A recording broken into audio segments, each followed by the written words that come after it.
지금부터 제2차 최고위원 여객선 침몰 사고 대책위원장단 연석회의와 제13차 최고위원 회의를 시작하겠습니다. 김한길 당대표의 개회선언이 있겠습니다. 예, 13차 최고위원 회의를 시작합니다. 먼저 김한길 당대표의 발언이 있겠습니다. 비명에 가신 영혼들의 명복을 빕니다. 유가족과 실종자 부모님들 그리고 모든 국민들과 더할 수 없는 통함을 함께합니다. 우리는 아직 포기할 수 없습니다. 어딘가에서 구원의 손길을 기다리고 있을 이들을 생각하면서 마지막까지 우리가 할 수 있는 모든 노력을 다해야 할 것입니다. 저 자신 어른이고 정치인인 것이 이렇게 부끄럽고 고통스러운 적이 없었습니다. 국가가 무엇인지 정치가 무엇인지를 자성하고 있습니다. 정치인의 한 사람으로서 더 안전한 나라를 만들지 못한 점에 자책하면서 안전한 대한민국을 만들어야 된다는 책임을 통감합니다. 죄송합니다. 다음은 안철수 당대표의 발언이 있겠습니다.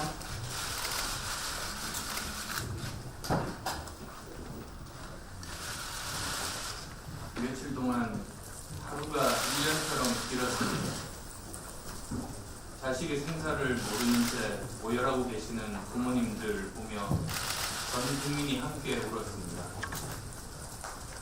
제가 지난주 금요일 이 자리에서 말씀드렸듯이 실종자 가족들이 요청했지만 제대로 되지 않고 있는 두 가지가 있었습니다. 체계적인 구조활동 그리고 정확한 정보의 전달입니다. 구조활동에도 지휘체계가 없었지만 정부 전달에도 지휘체계가 없었습니다. 한 곳에서 정확한 정보가 모아져서 전달되는 것이 아니라 제대로 검증되지 않는 정보를 제각각 언론에 알렸습니다. 그로 인해 실종자 가족들은 말로 담기 어려운 고통을 겪었습니다. 대통령과 정부에 다시 한번 간곡하게 요청합니다.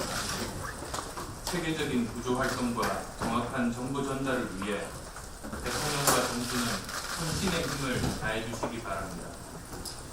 저희도 한 명의 생명이라도 더 구하기 위해 최대한 협력하겠습니다. 또한 시급한 일 중 하나가 구조된 생존자들의 심리 치료입니다. 진도와 목포에서 병원을 찾아 치료 중인 생존자들을 만나 뵈었을 때 비교적 영리한 부상을 당한 분들도 매우 의심해 있었고 혼자 살아남았다는 죄책감에 시달리고 계셨습니다. 정신적으로 너무나 감당하기 힘든 고통을 겪고 계셨습니다. 구조된 생존자들의 심리 치료에 적극 나서주시기 바랍니다. 다음은 정병헌 원내대표의 발언이 있겠습니다. 너무나 잔인하고 참담한 시간이 계속되고 있습니다. 온 국민의 염원에도 불구하고 참으로 안타깝고 답답한 도중간이 이어지고 오늘은 실종자 가족들의 간절한 기도, 온 국민의 하나 같은 염원이 기적을 만들어내기를 간절히 기원합니다. 정부가 더 적극적이고 세심하게 대처해 줄 것을 요청합니다. 무엇보다 실종자 가족들의 목소리에 더 귀 기울여 줄 것을 주문합니다. 지금 많은 국민들이 정부를 지켜보고 있습니다. 혹시라도 구조 작업에 방해가 될까봐 행여라도 실종자 가족들에게 누가 될까봐 할 말을 참고 지켜보고 격려하고 있습니다. 더 이상 실수가 이어져서는 안 될 것입니다. 할 말 꾹 참고 있는 국민의 심정을 헤아려서 한순간 한순간 최선을 다해주고 좋은 소식이 있기를 국민의 염원과 함께 기원합니다. 다음은 양승조 최고위원의 발언이 있겠습니다. 국가적 재난사태는 세월호 침몰 사건이 발생이 일일입니다.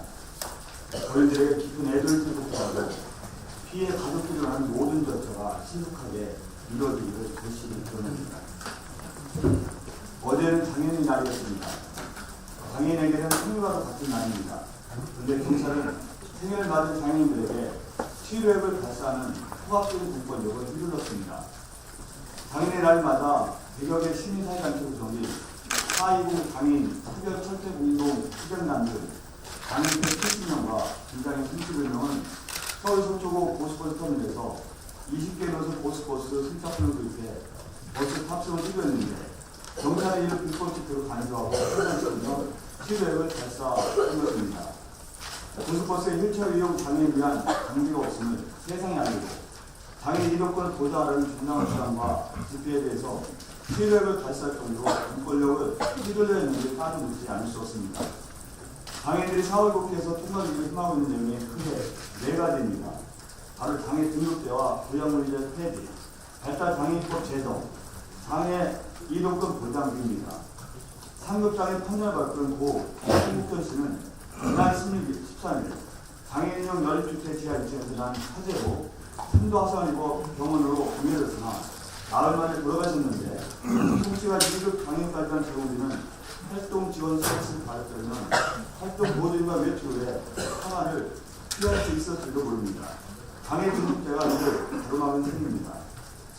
수입도 없는 80대의 노무가 부양 의무자가 있다고 해서 50대의 장애인이 기초생활 수급권자가 되지 못하여 빈곤의 사각지대로 내몰리고 있습니다. 이들은 폐지해야 할 정부의 나쁜 규제입니다. 발달장애인법 제정은 여야 공정 개선 분야였으며 다행히 현재 보건복지법안처에서 통과됐습니다. 부양의무제나 장애인급제 폐지는 여야가 조금만 타협하면 해결 가능한 일입니다. 여야 합의점을 찾아 이번 4월 국회에서 처리되기를 희망합니다. 새정치민주연합도 4월 국회에서 통과될 수 있도록 최선을 다하겠습니다. 다음은 정연호 최고위원의 발언이 있겠습니다. 이번 세월호 침몰 사건에 대해서 많은 국민들께서 분노하고 실종자들에 대한 구조 활동이 너무 문제입니다. 그리고 사고 관련 가족분들에 대한 지원 활동도 너무 부분이 있는 것 같습니다. 지금 우리가 해야 될 일은 오직 실종되신 분들에 대한 신속한 구조 활동이 중요하다고 생각합니다. 우리 모두는 이 실종되신 분들이 조속히 다음은 이원식 사고대책위원장의 발언이 있겠습니다. 참으로 답답하고 비통한 5일이 지났습니다. 정부의 최악의 대응에 실종자 가족 분노가 폭발하고 있습니다. 국민은 기가 막힙니다. 최소한의 사실관계조차도 제대로 밝히지 못하는 정부, 스스로 온갖 추측을 낳고 있습니다. 어제부터 다양한 구조장비가 나서고 5줄의 가이드라인이 설치되었는데 왜 처음부터 이렇게 하지 않았습니까? 첫 가이드라인이 설치되고 잠수부가 처음으로 뱃속으로 들어간 것이 18일 오후인데 세월호 침몰로 거의 55시간 만입니다. 아무리 악천후를 하고 우리나라 수준 기술력이 이것밖에 안 되니까 구조자, 실종자, 승선자 집계조차도 제대로 못하는 이 정부는 실종자 가족이나 민간 전문가 의견을 귀담아 듣지도 않아 실종자 구조 기회마저 놓쳤습니다. 야간 수색을 위한 조명, 어선도, 안정적인 수중 구조를 위한 바지선과 원격 수족 탐색 장비도 사고 발생 3, 4일이 지나서 등장했고 떠있는 선체를 지탱한 리프트백 설치도 왜 이렇게 늦었는지 알 수가 없습니다. 사고 직후 세월호가 배가 침몰하고 있다는 이야기를 제주관제센터와 진주관제센터 두 곳에 교신하다 골든타임 12분이 날아갔고 진주관제센터는 7시 8분에 관할 해역에 들어선 세월호를 2시간 동안 전혀 파악하지 못했고 그래서 이상 징후도 알지 못했습니다. 세월호가 8시 48분 급선회할 때도 3분간의 항적 기록이 없다가 8시 52분에 제주와 반대 방향으로 움직였음에도 불구하고 9시 6분에 세월호를 호출했습니다. 그래서 인재이자 관제입니다. 할 말은 많습니다만 여기까지만 합니다. 백목항에서의 가족들의 요구는 최선을 다해달라는 겁니다. 백목항에서 밤새 애타게 기다리고 있는 실종자 가족을 위해서라도 장비와 인력을 총동원해서 최단 기간 내에 구조 수색을 끝내야 합니다. 초동 대응에 문제가 있었던 만큼 최선의 노력으로 빨리 끝내야 합니다. 대책위 보고 내용 몇 가지 말씀드리겠습니다. 현장 지원은 안산지원본부 현장 지원의 사항은 안산지원본부는 올림픽 기념관으로 옮겨서 교문위위원과 지역 국회의원, 경기도당이 단원고, 고대 안산병원 등을 방문하면서 지원 활동을 진행하고 있고, 진도지원본부는 김영록 의원을 중심으로 김영환, 전해철, 부자연 의원 등과 농해수 의원, 전남도당이 중심이 돼서 진도체육관, 팽목항에서 지원 활동입니다. 특이사항은 안산지역 국회의원 및 안산시장의 의견을 받아 진도는 물론 안산까지 특별재난지역에 포함시킬 것을 촉구해서 4월 20일 안산 및 진도 지역을 특별재난지역으로 선포케 했습니다. 또한 안산 단원고의 학생, 학부모 등 피해자들의 외상후 스트레스가 심각하여 상담 전문 단체들과 안산시를 연결하여 전문 상담이 이루어질 수 있도록 조치했습니다. 상황실은 각 현장 지원반의 상황 및 언론 모니터링 등을 진행하고 있고 차후 진상조사와 제도 개선을 위한 준비를 진행 중에 있습니다. 이상입니다. 자세한 내용은 비공개회의 때 김현 실장을 보고하도록 하겠습니다.